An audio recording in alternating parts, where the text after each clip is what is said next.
I just found out that my 2002 Honda Accord is leaking again. Now, it's not coming from the oil pan, it's coming from the rear main seal, and it's also coming from the oil filter housing. I had took it to Firestone back in December of 2025 to get the oil pan leak fixed.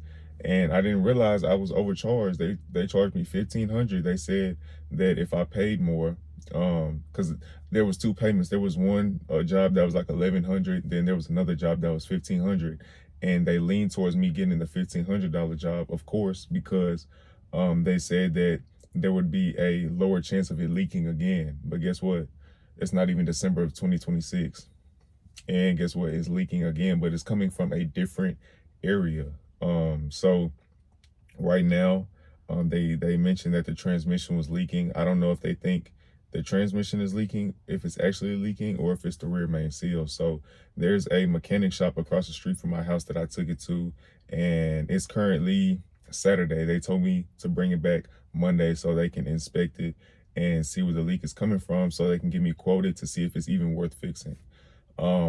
I do not want a vehicle with car payments. I don't want to pay for full coverage insurance. I don't want to have to worry about every month $600 to $700 coming out of my account because I'm trying to just go from point A to point B. I don't drive a lot. Maybe I might see some family members, but for the most part, if I'm not going to the gym, if I'm not going to work, and if I'm not going to the store, I'm not going anywhere, period. So it's kind of frustrating because I haven't had this car for a full year. It might be a full year in a few weeks, but you know, I bought this car so I can have it for at least 2 to 3 years while I stack my pay. And we haven't even crossed the year threshold. But, you know, I'm not upset. It just shows me the importance of, you know, stacking cash early. So when situations like this come up, I can, one, either have the money to get it repaired, and two, I can have the money to get another vehicle cash if I needed to. Now, do I have the money to get a vehicle cash? Yes. But do I necessarily want to spend all of my money to get a cash vehicle and start from square one? No. You know, my Honda's been treating me good. It still runs smooth, but I noticed it has been leaking. It's a slow leak, and I much rather not deal with any leaks, period. I've been looking at Honda Accords on Facebook, and that reminds me I actually need to text back these sellers. But basically, I feel like if I go ahead and just purchase another Honda Accord, not 2002, it definitely has to be 2006 to 2007. Those are probably the best models in my opinion. The 2.4, the K24 engine, not the V6. The V6 is cool, but I'm leaning more towards the K24 engine. If I go ahead and get one of those, for one, it would be a model that I genuinely like the look of. I would have more space because this Honda Accord is spacious to a degree, but to put things into perspective, I'm 6'3", so my seat is already all the way back, and I'm a little crunched up, you know what I'm saying? So I feel like that car would give me more room, and then that's a car I could see myself driving for at least 5 years. You see what I'm saying? So the mileage on the Accords that I previously looked at early this morning on Facebook Marketplace, the mileage is under 140,000. So that's pretty solid for the year. They're clean. They come with Carfax. You know, they were taken care of, so they have maintenance records and things like that. So depending on what my mechanic says across the street, I may just have to get a Honda Accord from Facebook Marketplace. And it's like I got down to 4. It's like the final 4, but I'm leaning towards 2 of them. It's one Honda Accord that is 125,000 miles. I believe that's a 2007, and then there's a private seller. I think that's a 2006 Honda Accord. It's silver and may have 138,000 miles, I believe, and it's one owner. It had the same owner. So I think that's pretty good as well, but definitely still got to qualify them. Still got to make sure that's not leaking. Take that to a shop before purchasing it so they can lift it, see if there's any aftermarket parts and stuff underneath the vehicle. Basically just do my due diligence because I'm tired of going through car issues. Like I had bought my first car cash, like 6,300 back when I was 20. I had just turned 20. And I remember how hard I was working just to get that money. I was doing things I'm not proud of. I ain't gonna say like, you know what I'm saying?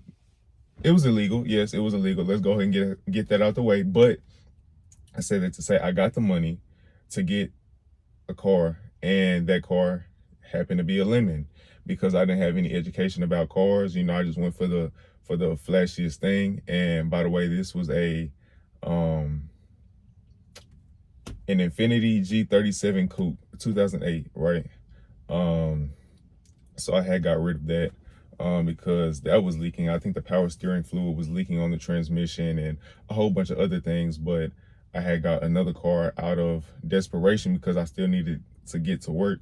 So I had got a 2003 Honda Accord, and my brother, he was living with me at the time. So I'm trying to make sure we both get to work, you know, and I had paid for that myself. Like, and then that car had gave out on me, and then I had got a Volkswagen Passat where I got a note. Worst thing I could have ever did because my credit wasn't really established and my APR was about 23%. So just to put things into perspective, I was paying about maybe $400, $458 for the note, and maybe about $560 for full coverage insurance, give or take. And then of course gas and things like that. But I'm like, bro, I'm not doing this car payment shit. It's dumb as hell. And every time I look, I would go inside the app because it was with Westlake Financial. Oh my gosh. I seen that a lot of my money was going towards the interest, not the principal. So I felt like I got scammed in a way. You know, the dealership, you know, they're gonna get you in any vehicle. It's not a matter of, you know, if they're going to get you in a vehicle. It's they try to put more emphasis on, okay, what payments would you like? What payments would you like? What payments are you comfortable with? Down payment, shit like that, bro. Because I'm like, you know, I need a vehicle. I got that one out of desperation too, because I was riding with a female friend of mine, and she was constantly taking me to work, and I just felt bad because she was coming out her way like 20 minutes, and then we had to be at work at 4:30 a.m. So that was crazy. So I was just like, you know what, I'm gonna just get my own car. Maybe if I finance the vehicle from a dealership, it'd be more reliable. No, that was not the case. So I finally I did a voluntary repossession, to say the least. It hurt my credit, yes, but my credit is actually back in the 700s now because this happened back in 2023. That's actually when I had signed to get the car. But I had gave the car back in like 2024, so it wasn't that much of a gap. Anyways, now I'm on my 2002 Honda Accord, and it's another leak situation again. So it's like, damn, like, why do I keep going through this? I wish I would have got one reliable vehicle and just stuck it out, because I spent thousands of dollars on vehicles and I feel like that money could have went somewhere else. But you know, you live and you learn. But it's like, damn, I don't want to live and learn that way. You know what I'm saying? So yeah, I'm just trying to figure out if it's time to get another vehicle, or if I just need to eat these repairs up and take them to the chin. But we'll see what the mechanic says on Monday, because I honestly feel like I couldn't even sell this vehicle for $3,000 with the problems that it has. So if the mechanic comes to a quote with everything, like everything included, like the oil filter housing, the transmission leaking, or the rear main seal, and anything else like miscellaneous, if he comes to a quote that's over like 15 to 1700, bro, I think I'm gonna just go ahead and just let this go, honestly, because I'm just trying to get from point A to point B. I just want something reliable. And I think it's crazy that a lot of people these days are stressing over car payments, or stressing over maintenance and things of that nature, especially when we already don't have the cars that we want. It's not like we have our dream car. So it's like, why would you finance something that's not your dream car? Why would you finance a car, period? You know what I'm saying? I understand like the economy and the world and stuff like that. You can blame them, but you just got to figure out a way to make more money, bro. Like, and stay down. Like, I could go get something off the lot, but why would I? That would be dumb as hell. Like, I think it's sad to say that a lot of people in this world have made financing a car like okay, or financing a car like regular, or like just a normal thing to do, but it's not normal. It's not normal at all. Like the dealerships are literally about their business. Yes, they may sell cars, but at the end of the day, they're a financing company. They're a financing company. So they're going to do what's best for them and make it seem like they're trying to do what's best for you because, of course, they want you to leave with something, right? So they can get their profit as well. But, you know, right now with me trying to stack my money, I feel like it's so inconvenient. And like what's today? Saturday, Wednesday, I had finally hit $10,000 in my bank account. Now this is happening, and then on top of that, this month I got to get I got to help get my grandmother's Lexus fixed. Just had to pay $300 for some sensors, and then now she needs alignment. She needs rotors, struts. She has to get all of this shit done, and I just hit $10,000, bro. So it's like my profit from August is going straight towards the car, going straight towards rent, going straight towards bills. You see what I'm saying? Like, and then on top of that, I still got to figure out what I'm gonna do with this car. So it's like, bro, it's annoying as hell. Like, it's always something right before you get to that next level. But I'm not frustrated because I prepared, but I didn't think it would come this soon. I thought it was gonna be maybe like once I hit about $15,000 that my car maybe might start giving out on me, or I'm gonna start having to overcompensate and put in overtime and do more research on how to make more money in order to make ends meet. You see what I'm saying? So, but it's okay. I feel like this is going to be character development. It's going to be a learning process like it always is. But I hate that a lot of times you got to learn the hard way in order for the lesson to stick. But it's okay. It's okay. So let me know what y'all think. Should I go ahead and get another Honda Accord, preferably 2006 to 2007? And then depending on what they quote me for, should I just eat those repairs up and just keep this car? Because in my mind I'm like, it's cheaper to keep her, but it depends because I've already spent $1,500 in December thinking that the leaks were going to be taken care of, and I would hate for me to pay another $1,500 to $1,700, even anything over $1,300, and then it's leaking again, or it's another problem again. So I would really hate that, because I don't have okay, so there's a fallacy called sunken cost fallacy, and it's like whenever you put money into something, you feel like you have to keep it just because you already invested your money in it. I don't have that problem. I have no issue with backing out of something or getting out of something I know isn't good for me, even if I already put money into it. It's like you're beating a dead horse. Like, leave it alone. Just move on. And that's how I feel right now. So we'll see on Monday.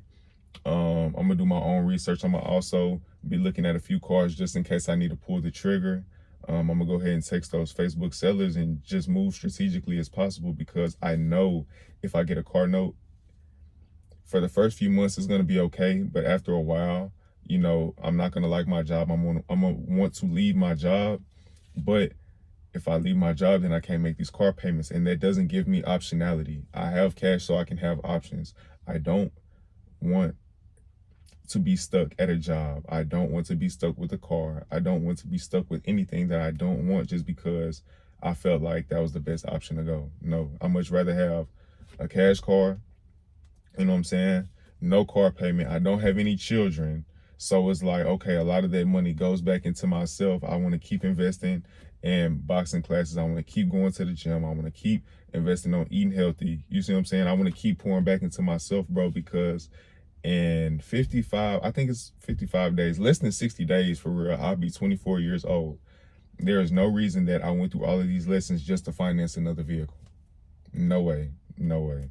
So let me know what y'all think. If y'all have any recommendations for me on, what model car to get, other than a 2002 Honda Accord. I just say Honda Accords, specifically 2006 to 2007, are the most reliable in my eyes, just because I hear a lot of good things. I hear a lot of great things about Hondas and how they can last up to 200,000 plus miles. So, I'm thinking longevity, because I'd much rather be the guy with 100K and driving a Honda Accord than the guy with the Chrysler 300S or the Lexus IS 350 and only got, I don't know, $5,000 or $6,000 in my account, if that. You see what I'm saying? So I'm thinking long term, because at the end of the day, a car is simply just point A to point B. I'm 23, about to be 24. Nobody really cares what car you drive as long as your car is clean and it gets you from point A to point B. Simple.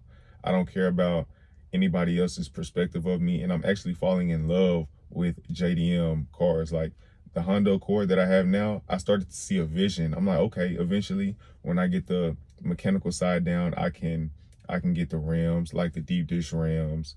I get it repainted. I make sure I got the tint, everything on here, and make it look real nice, because it's an extension of me. It's an extension of my identity. It'll give me creative expression, but I can't even do that now because it's unreliable. Why would I stack shit on top of shit? Excuse my language, right? But yeah, if y'all could please give me a few ideas, or just like some advice, whatever y'all got for me. I'm all ears, because right now I'm in this building phase. It's a lot of things I'm letting go of. It's a lot of sacrifices I've made. And I think, part it's partially unfair that it's happening now, but everything happens for a reason. So I'm just taking it on the chin, learning the lessons, and just handling the problems as we go. But that's pretty much it. Your boy Cameron Mitchell is out.